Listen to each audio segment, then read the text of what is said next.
عزیزان گرامی قدر،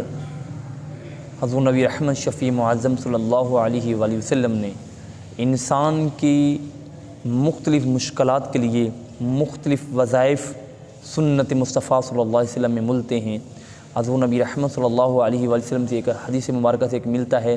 کہ جس بندے کی آنکھ دکھتی ہو، جس بندے کی آنکھ میں سے پانی آتا ہو، نظر چلی جائے، نظر کمزور ہو گئی ہو،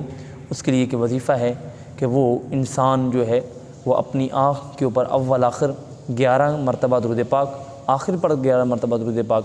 پڑھنے کے بعد وہ اپنی آنکھ کے اوپر پڑھے یا نور من نور اللہ، یا نور من نور اللہ، یا نور من نور اللہ۔ اللہ رب العزت یہ جو وظیفہ جو بندہ 11 مرتبہ پڑھے، اول آخر 11 دفعہ درود پاک، آخر پر 11 دفعہ درود پاک اور 11 دفعہ پڑھنا ہے یا نور من نور اللہ، جو یہ پڑھے گا اللہ رب العزت اس کی آنکھ